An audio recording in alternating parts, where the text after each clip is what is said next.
Just a reminder before we get into things, to follow me on Instagram, Miss Brightside25, and you'll find a link in my bio to sign up to my emails. But don't worry, I won't spam you. I haven't got that much time to write emails. So, let's get into it. In this week's episode, Pam is back on the settee talking about her nursing career. She did what with a steriliser, and what on earth is a donkin? Shall we find out? Welcome back to Miss Brightside, the Power of Positivity podcast. And we're on part 2 of my mother's amazing journey from knicker factory to clinical nurse specialist. So she's telling you a story. And the reason why I've got her on my podcast is because she's such an inspiration for her career, her learning journey, and doing a degree so late in life. And it's just to put out there to anybody, you can do whatever you put your mind to. We are on going to the wards. You've done all your training, you've gone from knicker factory to your training to the wards then, if I've got that right, or your ward training. So yes, tell us all about that. I always say, and I say it now because things have changed so much, that I think I went into training at the right time and I come out of nursing at the right time.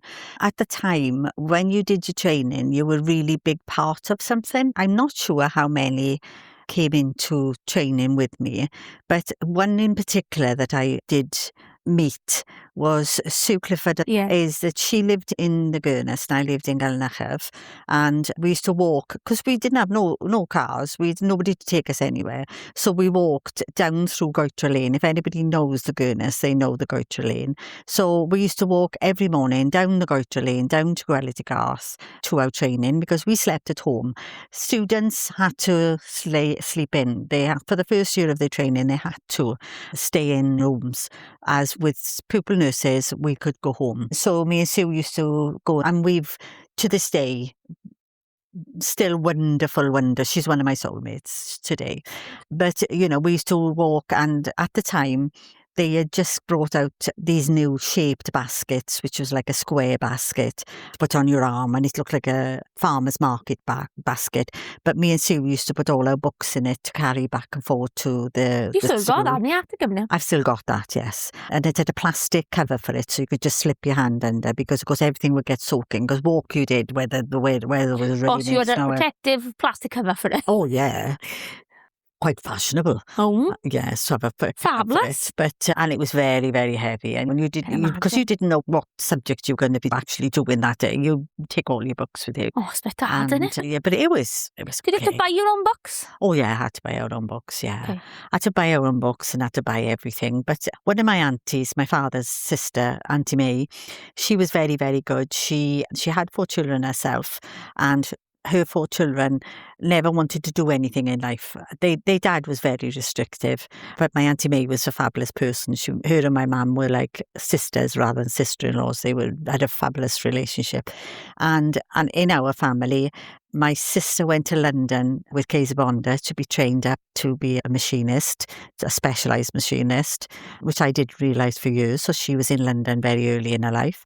My brother Kenneth, who was the next door up to me, went to the Merchant Navy. So he went and did his thing and travelled the world in the Merchant Navy. When I think about it, we were all quite... And Philip, an apprenticeship, did he? Philip, no, he went into a shop and he was training to be a bit of a butcher in the back. I didn't know that. And they were training to be a butcher and things. And then he worked on the shops and he worked at different places. And eventually, again, late in life, trained to become a gardener. He was one of the ones that went into management. Like a management. I think the whole lot of us had something somewhere, but we didn't start out with something. You all started off on little different paths. My Auntie May bought me one of my books. It was just something like 10 and 6 for a diary, which was a lot of money then. So I've still got my books today. I didn't know you still had them. I still have my books today and I still have my name in it, Pamela Stevenson, as I was then, which I loved. I've always loved my name. So my auntie helped, but my mother was very, very good. I used to earn £15 a week in Kaiser Bonda, and then when I went nursing, I was having £24 a month. So it worked out to £6 a week. It makes when you think about what you just said there, you can see why people stayed in factories. Yeah. To I know it's all about, and it still happens today, innit? You take a wage cut for the end goal of a higher Yes. wage long term. Yes. But when you're young, and let's be honest, we're all money orientated because you want to go places and do things. Like to go from £15 a week to £24 a month Yeah. is wild, innit? It is wild.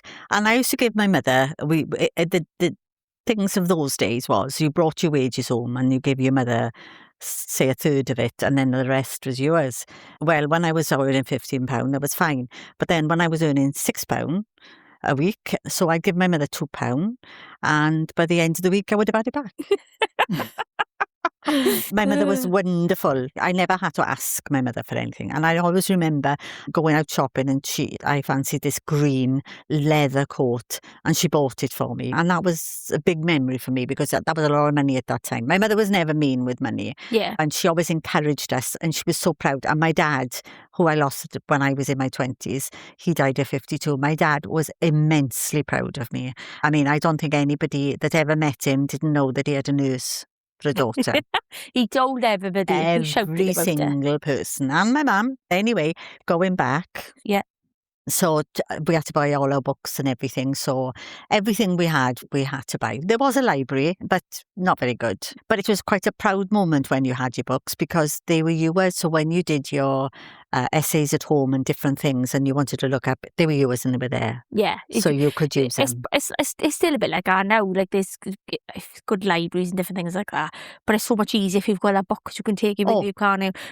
We're at a totally different age now where there are so many books online, e-books and all of that. It's just and research online is totally different. But like even when you talk about 10 years ago when I was doing my, or was it 15 years ago when I was doing my HR things through work, they had all the books available, but it was much more practical to buy my own. Yeah. So I could have it next to me while I was typing up my essay. Yeah. Whereas we come probably 360 now, they still got libraries in unis and can still them all right. But the research online is so massive now. Massive.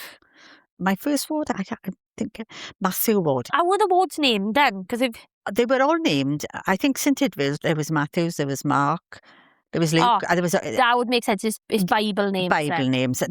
Luke. Bible's the right word, but yeah, it's Bible names and names of the Bible. Luke's ward was Mr. Jen, so there was a Luke's ward and the Berry ward, but Berry was named after the business person who paid to have that Berry ward made. It was an annex. Okay. So the wards were usually named after the people who paid for them. So we had Berry ward, we had Sandbrook ward, we had the children's ward, and then we had Buckland ward. And Buckland was Lord Buckland was the owner of the big business at the time and built Mercer Jen. So you say big, what, do you know what he did as a businessman?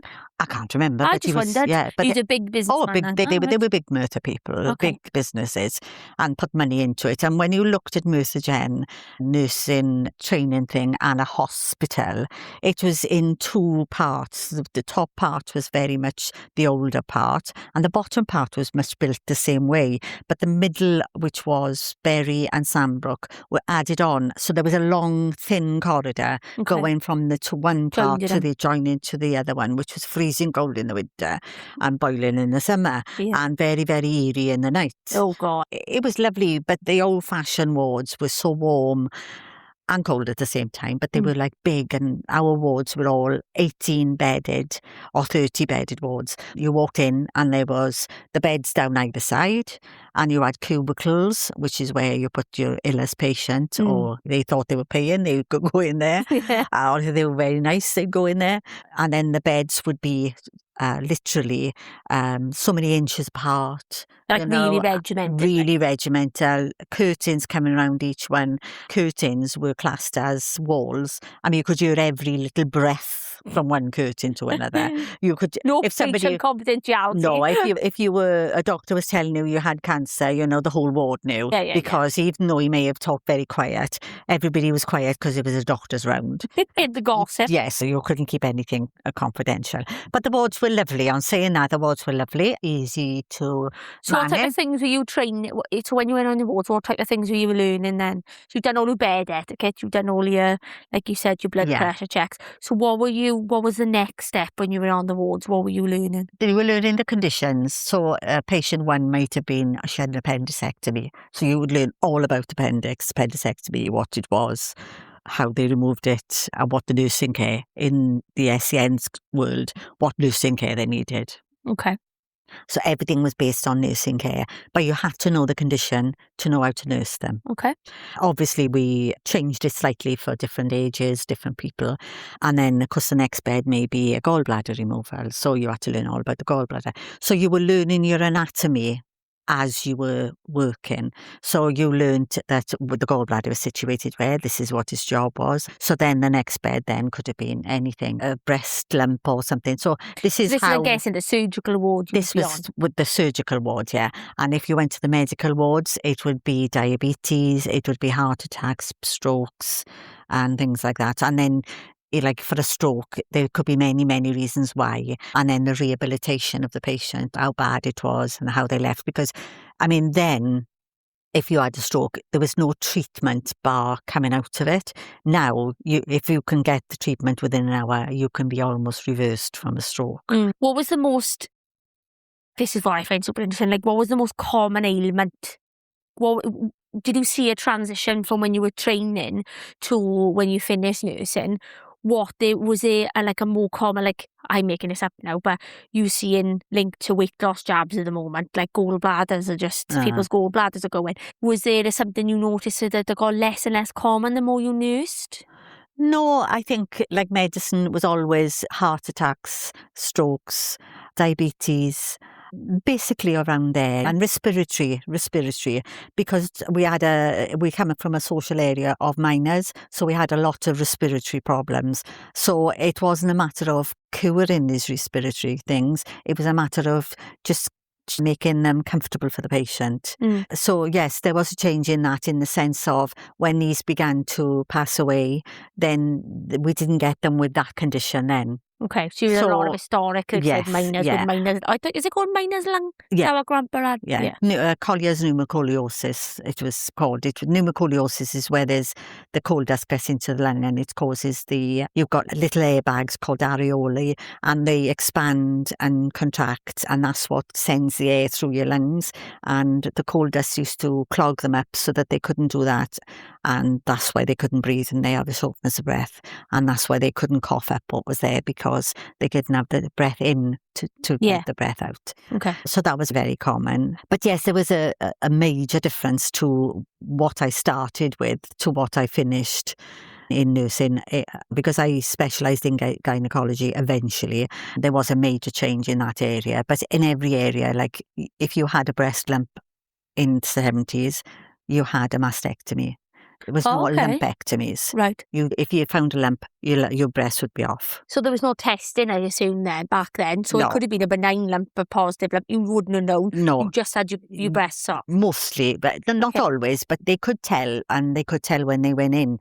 So you wouldn't always come out with a mastectomy, but if they thought... But then we didn't have the diagnosis so easy then. So we didn't have we didn't have mammograms, and we didn't have any of this. So patients, being women at that time, they wouldn't go to the doctor with a breast lump because it would be like normal. Right. So that breast lump would eventually get so big that it couldn't be treated. And then she'd go to the doctor and say, I've got a problem. So everything really and truly, because they didn't have what we call now screening. If you didn't find it yourself and go to the doctor, sometimes things were way beyond treatment before they got to the doctor. Yeah. So because you didn't have cervical screening, you didn't have breast screening, you didn't have testicular screening, nothing. So there was nothing as a prevention. So everything came when it was there. Yeah, okay. So you talk about like cervical cancer. How would they know if somebody had cervical cancer back in the day? They'd obviously do a speculum and look, and they'd see the cancer then if it was that bad. Yeah, usually because especially smears have developed tremendously, fantastically now. I'm pleased if you need a smear, go and have a smear. I know. We'll talk about that again because you're so passionate about it, so you should. But somebody would come in, as a lady would come in, and she would go to the doctor first, and she'd more than probably say that she was bleeding. And one of the things we always took very much notice of is if they bled after intercourse, because obviously there's something in there that was being touched and bled. So it was an indication. Not always. It could have been something hormonal, because there again we got hormones involved with that.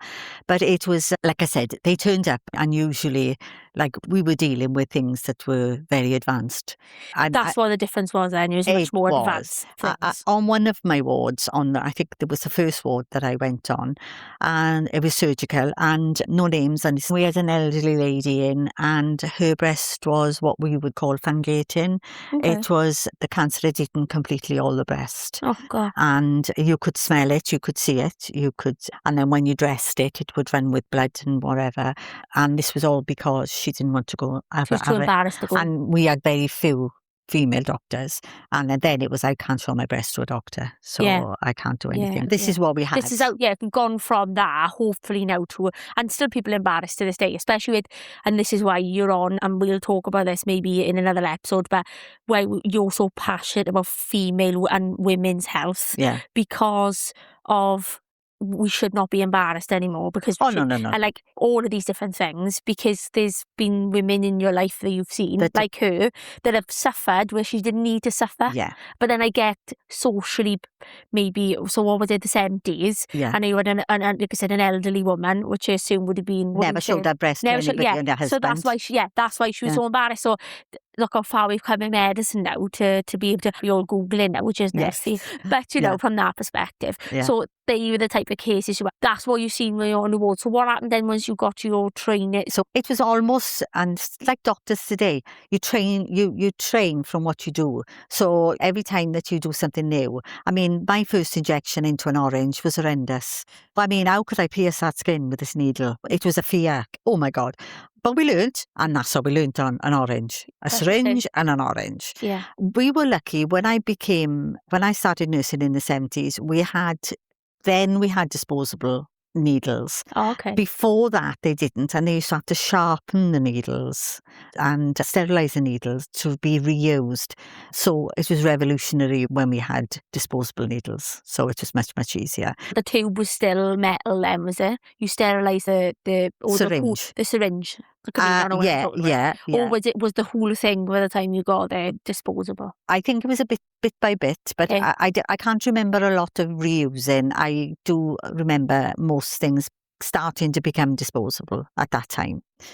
Very few things had to be re-sterilised. We did have all our like artery forceps and dressing forceps and everything that we used in dressings and everything were always re-sterilised. We used to have what we called an autoclave.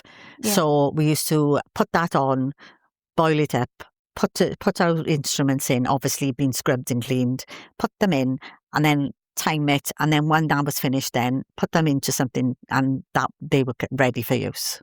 They were ready for use. One day in my training, I shan't say where it was, but people who were listening, if they knew, they would have known. On a Sunday, we used to have, because it was a quiet day, we used to have boiled eggs and toast, and the eggs came from a local farm. So we used to put the eggs in the steriliser to boil.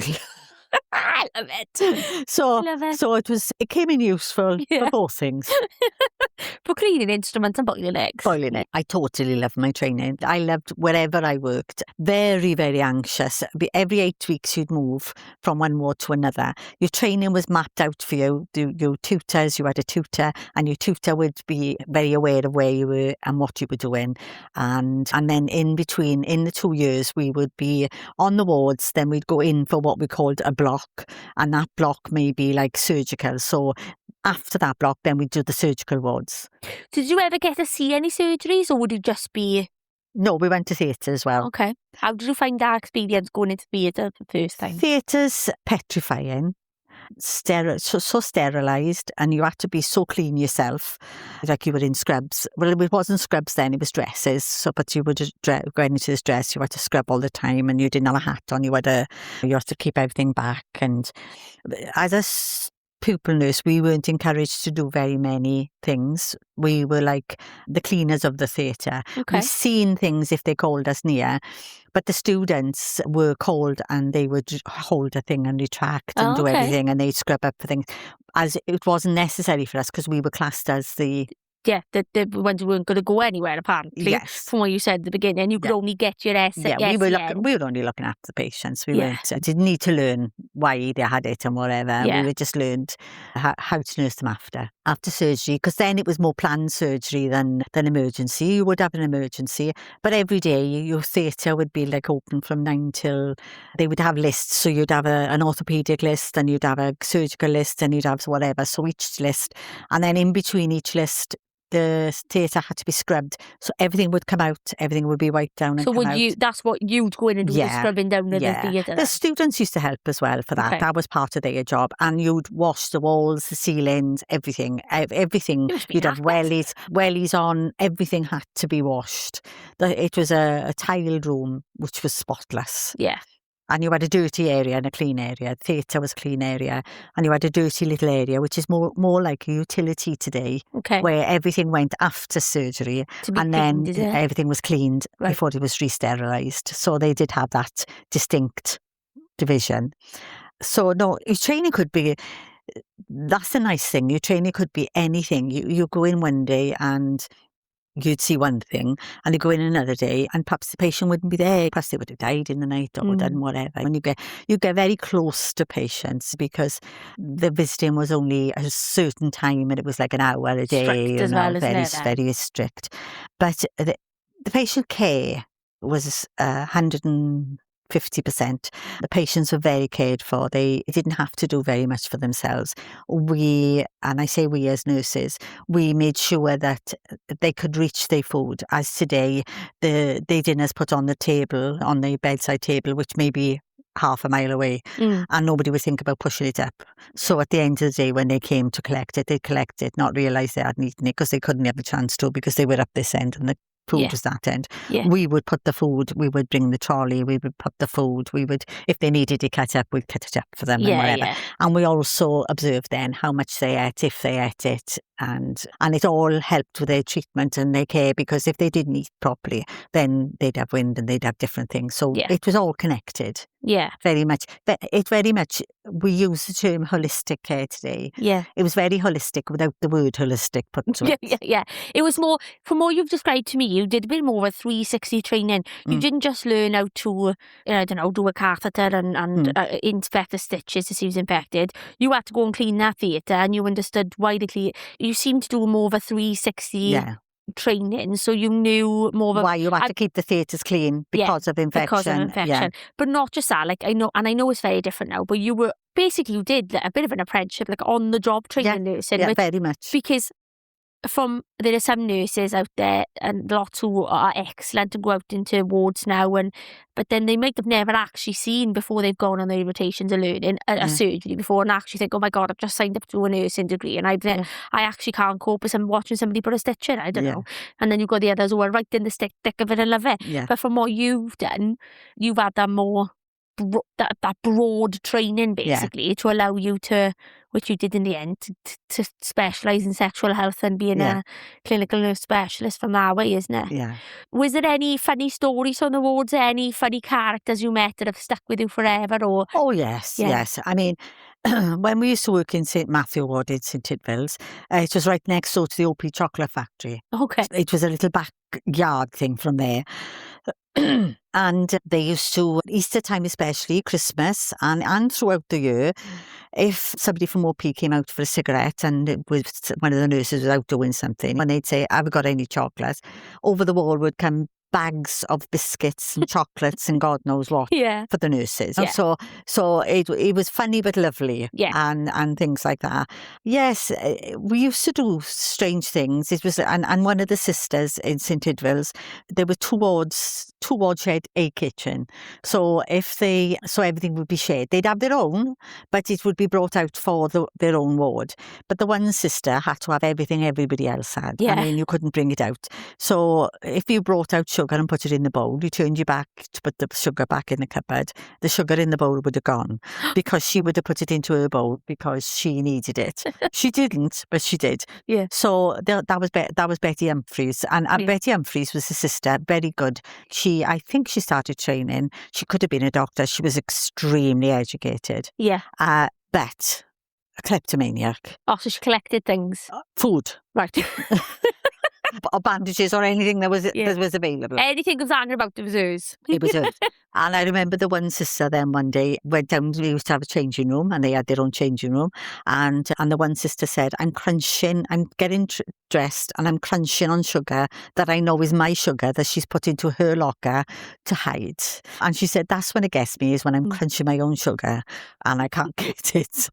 And she'd have butter and everything. It would go rancid in the end, but she had to have it. She had to have it in her locker? Yeah. And on every ward, I think this is another thing nurses in my era would know. Yeah. We had what we called a donkin.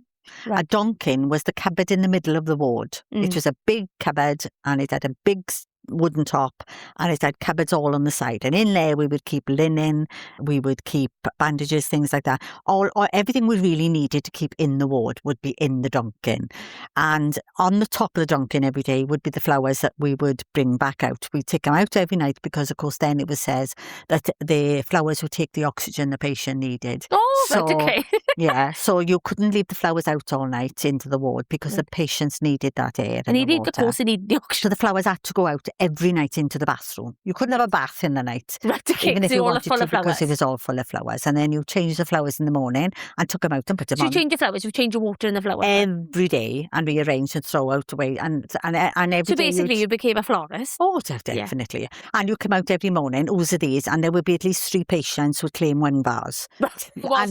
Yes. And if there was a patient in who didn't have any flowers and somebody had 4, then you'd give them 1. Right. You know, to make sure they were left.